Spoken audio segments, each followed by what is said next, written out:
afternoon. You're watching Breaking Ground with me, Kritsweenwala. Let's start up with these visuals.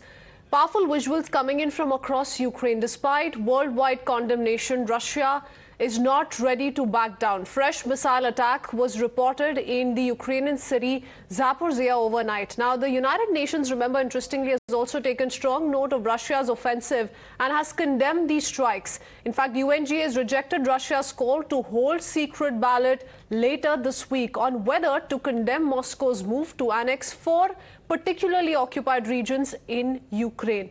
And interestingly, President Zelensky has also come out with a reaction and has said that they're not going to bow down as far as this fight goes. Ukraine, remember, has been fighting this on a strong front, and President Zelensky has said that this is going to continue on part of Ukraine as well as far as Russia's offensive goes. The Secretary General said he is deeply shocked by today's large-scale missile attacks by the armed forces of the Russian Federation on cities across Ukraine. Those attacks reportedly resulted in widespread damage to civilian areas and led to dozens of people being killed and injured. He stressed that this constitutes another unacceptable escalation of the war, and as always, civilians are paying the highest price. So that's the latest from the United Nations. But as for Ukraine goes, they've been fighting this on a strong front. And a Russian aircraft flying low over the eastern Ukraine was also blown into fireball by Ukrainian air defense during a counter-offensive. In fact, Ukrainian President Zelensky, as I was mentioning, has issued a strong message to Russia amid the war. He says that Ukraine won't be intimidated by Russian attack and will fight back while restoring the destruction caused by Russia. Україну неможливо залякати, тільки ще більше об'єднати. Україну неможливо зупинити, тільки ще більше переконати, що терористів треба знешкоджувати. Російська армія спеціально нанесла ці удари саме у ранкову годину пік. Це характерна тактика терористів. Вони хотіли нагнати більше страху і зачепити більше людей. Вони зачепили увесь світ. Let me go across to our special guest joining us this afternoon. We have Ivana Klimpush, chair of the Parliamentary Committee on Integration of Ukraine, joining us on this broadcast.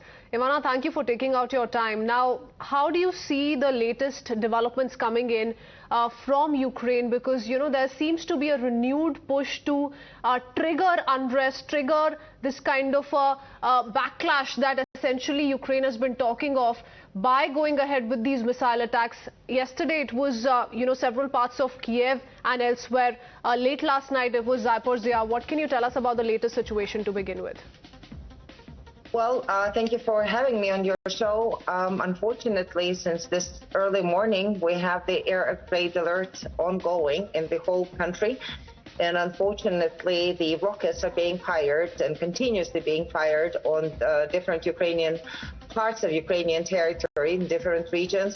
We are grateful to our air defense that is protecting us, and thank God, at least partially, they are capable of bringing down those rockets that are being shelled on the civilian targets and on the infrastructural targets in Ukraine. But unfortunately, the Russian Federation is not stopping and is sending rockets after rockets to the Ukrainian territory, trying to sow fear, to sow panic and chaos in the Ukrainian homes, and also trying to ensure that this winter is going to be unbearable for us so that we would give in. But that's not exactly what they will reach by these attacks. It has to be understood that Ukrainians are protecting themselves, that we are defending our land. We are not the ones who are attacking. We are not the ones who started this war. We are not the ones who provoked this war. It's totally the sick imagination of the Kremlin people who decided that their empire has to be widened, that they need additional conquering war to get additional territories. And that's what is going on. Unfortunately, people are suffering. Unfortunately, educational buildings, hospitals, electric power stations, civilian homes are being destructed. I have just a friend of mine who today has written that yesterday her home was fully destroyed, and they are just by lucky chance, herself and her mother actually survived being wounded. So we will not forgive this, what they are doing with our people, with our civilians, and we will have all together to ensure that this empire of evil is defeated so that they cannot wage yet another attack on any other state in the world. Ivana, now this is being seen in retaliation to what the Russian side is claiming with regards to the blow-up. The blast that took place on the bridge connecting Russia to the Crimean Peninsula, and essentially with President Putin calling it an act of terrorism. How do you view this? Certainly coming across in retaliation to that very development that took place. I just want to remind you of all the war crimes and crimes against humanity, crime of genocide that Russian armed forces have been carrying out over more than 7 months across the Ukrainian territory, and also some of the war crimes and crimes against humanity with tortures, with rapes, with destructions and killings that have been brought on our land by the Russian Federation. Russia has been escalating. It has illegally decided that it's okay to conduct some sham referenda and announce that some additional territories are now Ukrainian territories are now belonging to Russian Federation. I mean, this is exactly the same what has happened back in 2014 with the Crimea. So, Russia is trying to explain its own escalatory approach as the one of retaliation. Okay. Russia does not need any provocation to be escalating, and that's exactly what they are doing. They have announced mobilization. Wasn't that an attempt to escalate further? So Russia is unfortunately a terrorist state that has been waging terrorist attacks across the country. They have been also abducting and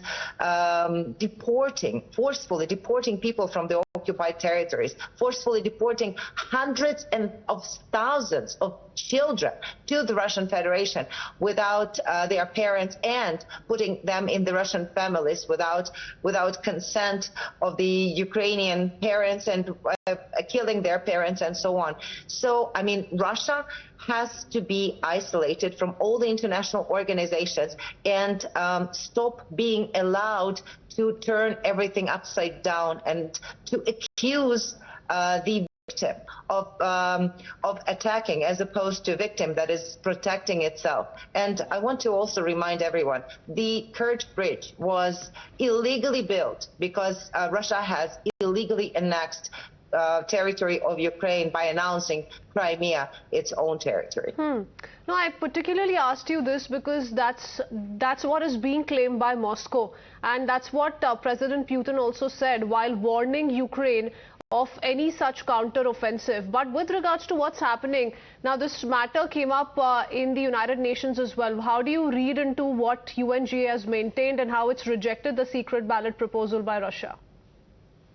Well, I'm happy that at least there was enough sobriety and enough common sense among the nations to actually reject this the secret ballot vote that Russia Federation was trying to arrange. Why they were doing that? Because we're hoping that this way they can buy in additional states that would actually vote if that was a secret vote. And thank God nations have not agreed to that. And I think that everybody has to understand who is who in this particular situation, and finally take the side of good as opposed to taking the side and helping the evil Russian Federation, because they are trying to change by force borders of a sovereign nation that by waging this unprovoked aggression against Ukrainian people, trying to eradicate us from the map of the world. But that's, again, not something that they will succeed with, because the resolve of Ukrainian people is really strong. And the willingness to kick the aggressor out from our motherland is absolutely strong. So we are dependent very much, unfortunately, on the support that we are getting. But anyhow, internally, we are all ready to take weapons and to fight for defense of our homes. And that's exactly what we are going to do. If, for example, we as politicians will not be able to serve as politicians, we will take the weaponry and we will go and fight for our land. That's what President Zelensky has hailed all through this war. That's what he's personally banking on as well. And like in the latest, he pointed out that he's going to continue fighting till the very last day of this war.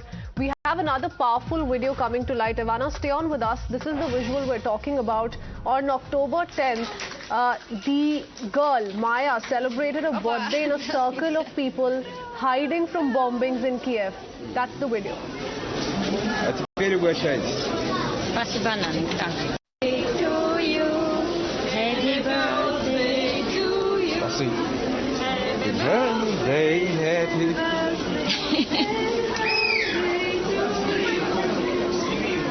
Давай. Майя спит, но... Опа, проснулся.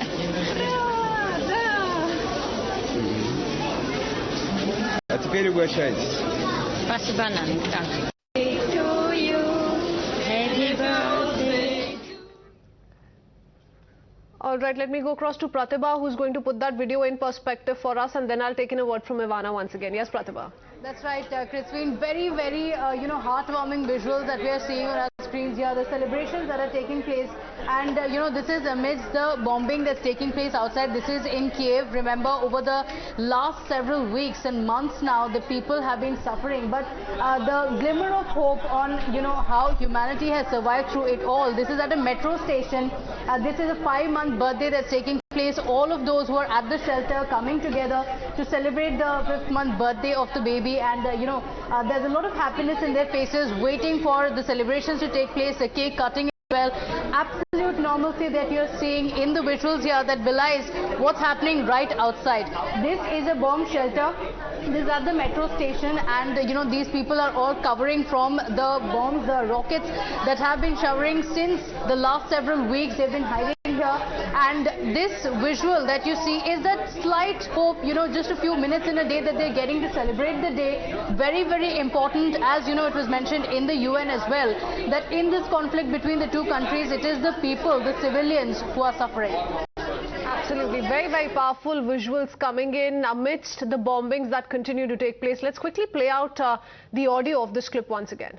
To you, happy birthday to you. Спасибо. Birthday, happy.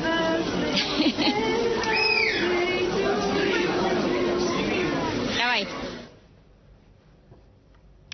Let me go back to Ivana on that. Ivana, very, very powerful and overwhelming visuals. Is that the message that the common man in Ukraine also wants to send out across the border to Russians, that we're not scared of your power, we're not scared of your bombs, we're not scared of these missile attacks that have been ongoing, and we're going to emerge victorious at the end of the day? And truly speaking, realistically, do you think this is going to have any sort of bearing at the end of the day? Because we've seen this war go on for far too long now. I think you got it very right. Ukrainians have gone over this lines of fear and being scared. And that is exactly the message, that irrespectively of how many homes will be destroyed, irrespectively of how many hospitals and schools will be destroyed, and our power stations, even if we have to freeze in cold, we will not give in, and we stopped being afraid. Because you cannot just continue being afraid over this long period of time. So we hope that our courage and our unity here inside Ukraine and the backing of the free world and free nations will help us to stop this dictatorial regime. And we hope that will allow other nations to feel much more secure, not only Ukraine, after we stop this dragon that has been feeding upon its ambitions of seizing and erasing other nations. Absolutely. Though Ukraine has also made it very clear that beyond the point, apart from the external support, we're not really banking on others, but certainly welcome any sort of international support that's likely to come in. And we've seen that happen from several fronts as well. But I thank you. Stay safe, Ivana. Thank you for taking out your time and speaking to us here on Times. Now we need to shift